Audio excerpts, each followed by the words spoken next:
نحمدہ ونصلی ونسلم علی رسولہ النبی الکریم، اما بعد۔ آج ہم بر صغیر پاک و ہند کے ایک روحانی بزرگ، جنہوں نے اپنی دعوت الحق سے لاکھوں کفار کو جو جہنم کے دہانے پر پہنچ چکے تھے ان کو مسلمان کیا۔ آج ہم حضور قطب الاقطاب، آفتاب شریعت، مہتاب طریقت، حضور شیخ الاسلام حضرت علامہ فرید الدین گنج شکر رحمۃ اللہ علیہ، ان کی بارگاہ میں نذرانہ عقیدت پیش فرمائیں گے۔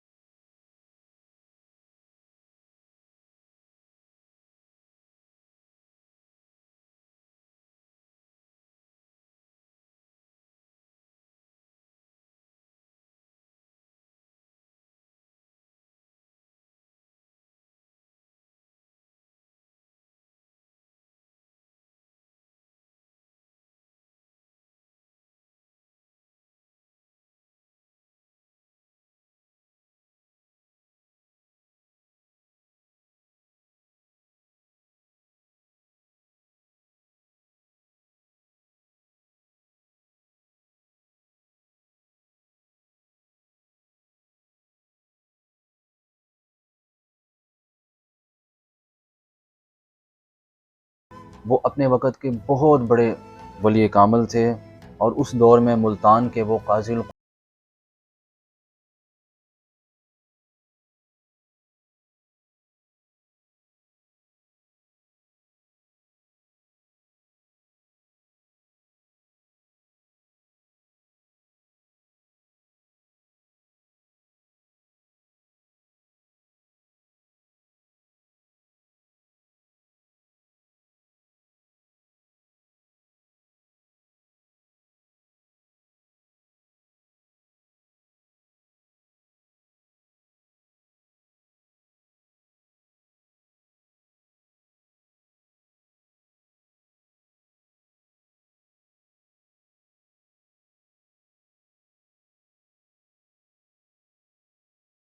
اپنی ابتدائی تعلیم و تربیت وہاں مکمل کی۔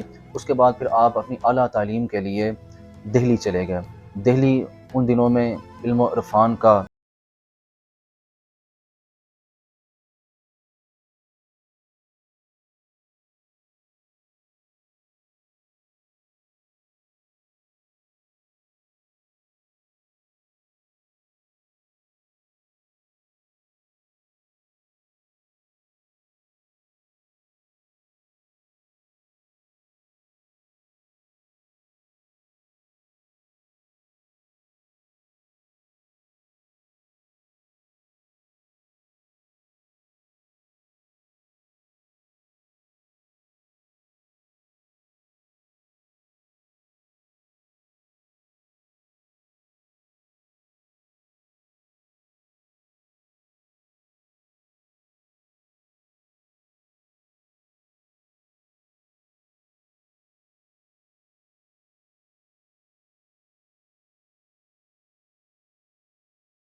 جو درس و تدریس ہے اس کو جاری رکھا۔ پھر آپ نے کچھ عرصہ سیاحت کی، اس میں آپ دہلی، آگرہ اور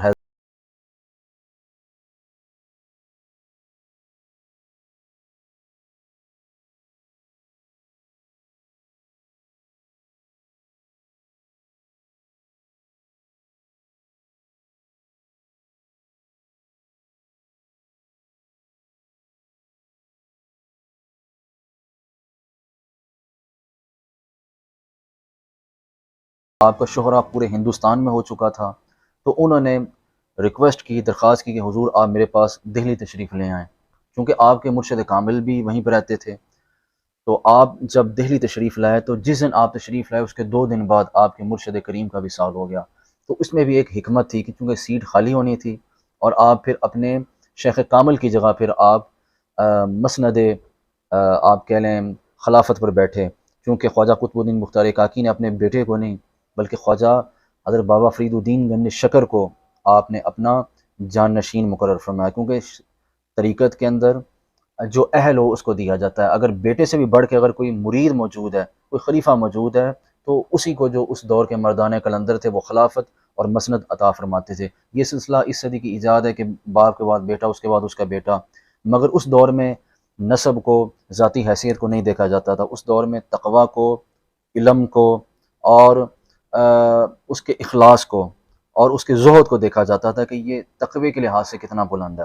تو اس طرح پھر آپ وہاں پہ متمکن ہوئے، اور پھر سلطان ناصر الدین محمود نے پھر آپ کو پورے ہندوستان کا چیف جسٹس بھی مقرر کیا۔ وہاں پہ آپ کام کرتے رہے، مخلوق خدا آپ کے پاس آتی، آپ ان کی علمی پیاس کو بھی بجھاتے اور روحانی پیاس کو بھی بجھاتے۔ جب سلطان ناصر الدین محمود کا وصال ہوا تو اس کے وصال کے بعد پھر جب محمد تغلق کا دور آیا تو وہ پھر اس نے جو کیپٹل تھا دارالحکومت وہ دہلی سے حیدرآباد میں منتقل کیا، چونکہ آپ حیدرآباد نہیں جانا چاہتے تھے۔ آپ نے مخالفت کی، اور آپ کے جو مرید خاص ہیں حضرت خواجہ نظام الدین محبوب الہی رحمۃ اللہ علیہ اور حضرت خواجہ علاؤ الدین صابر کلیر رحمۃ اللہ علیہ، یہ نہ گئے تو پھر حضرت بابا فرید الدین گنج شکر پھر آپ دہلی سے اکتا گئے، چونکہ وہ ماحول بھی نہیں تھا، وہ روحانیت بھی نہ رہی، دہلی ویران ہو چکی تھی، تمام لوگ حیدرآباد جا چکے تھے، ہجرت کر چکے تھے، چونکہ دارالحکومت بادشاہ وہاں لے گیا تھا۔ تو پھر آپ واپس، پہلے آپ دیپال پور آئے، اور پھر دیپال پور سے آپ پھر پاک پتن چلے گئے۔ اس وقت اس کو اجودن کہتے تھے۔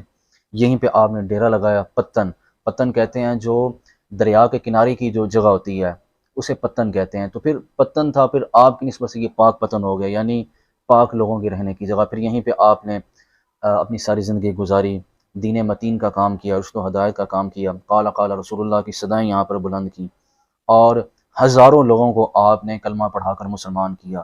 یہیں پہ آپ نے ایک مدرسہ بھی اس کی بنیاد رکھی، مدرسہ قطب الدین بختیار کاکی، جو آج موجود اپنے شیخ کامل کے نام سے آپ نے اس کو منسوب کیا۔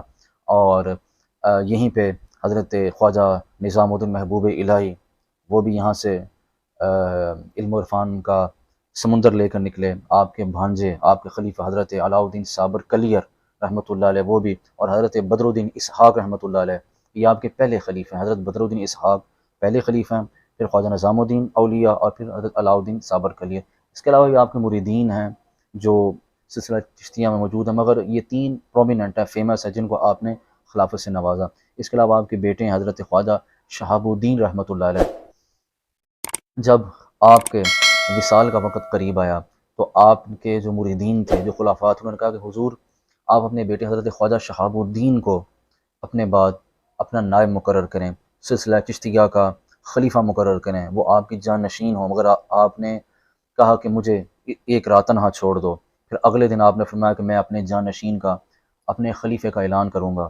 تو جب آپ نے اعلان فرمایا تو وہ قرہ اور وہ نام حضرت خواجہ نظام الدین محبوب الہی ان کے نام پر نکلا، اور آپ نے اپنے بیٹے کے ہوتے ہوئے ایک اہل شخص کو، حضرت خواجہ نظام الدین محبوب الہی کو مقرر کیا۔ حالانکہ آپ کے بیٹے بھی خواجہ شہاب الدین رحمۃ اللہ علیہ بہت بڑے عالم، فقی، محدث، مفسر، مفکر تھے، مگر چونکہ حضرت خواجہ نظام الدین محبوب الہی کا جو علمی مقام تھا وہ ان سے بھی بلند تھا، تو اس لیے جو بہتر تھا آپ نے ان کو اپنا جانشین مقرر کیا۔ اور اس طرح 1265 عیسوی میں 92 سال کی عمر میں آپ کا وصال ہوا۔ آپ کی نماز جنازہ پاک پتن شریف میں ادا ہوئی۔ حضرت خواجہ شہاب الدین رحمۃ اللہ علیہ نے آپ کی نماز جنازہ ادا فرمائی، اور آپ کی درگاہ اور آپ کے مسجد کے جو متولی ہیں وہ حضرت خواجہ شہاب الدین کو مقرر کیا گیا، اور سلسلہ چشتیہ کی جو مسند پہ بیٹھے وہ حضرت خواجہ نظام الدین محبوب الہی، ان کے بعد حضرت نصیر الدین چراغ دہلوی رحمۃ اللہ علیہ وہ بیٹھے۔ تو اللہ تعالیٰ سے دعا ہے کہ اللہ تعالیٰ ہمیں ان مردان قلندر کے رستے پہ چلنے کی توفیق عطا فرمائے، اور جو دین کا پیغام اور جو دین کی اشاعت ان صوفیہ کرام نے کی ہے، اللہ تعالیٰ ہمیں اس پر من و عن عمل کرنے کی توفیق عطا فرمائے۔ اللہ تعالیٰ ہمیں فسق و فجور سے، شرک و بدعت سے محفوظ فرمائے، اور اللہ تعالیٰ ہمیں اولیاء کرام کی جو اصل تعلیمات ہیں، جو خالصتاً توحید و رسالت اور جو دین کی پیروی کی تعلیمات ہیں، اللہ ہمیں ان پر عمل کرنے کی توفیق عطا فرمائے۔ حضور بابا فریدالدین گنج شکر رحمۃ اللہ علیہ اس مبارک پاک وطن شریف میں جاری و ساری ہے۔ اللہ تعالیٰ ان کی درگاہ کی ہمیں بار بار حاضری عطا فرمائے، اور اللہ تعالیٰ ان کے بتائے ہوئے رستے پر ہمیں عمل کرنے کی توفیق عطا فرمائے۔ وآخر دعوانا ان الحمد للہ رب العالمین۔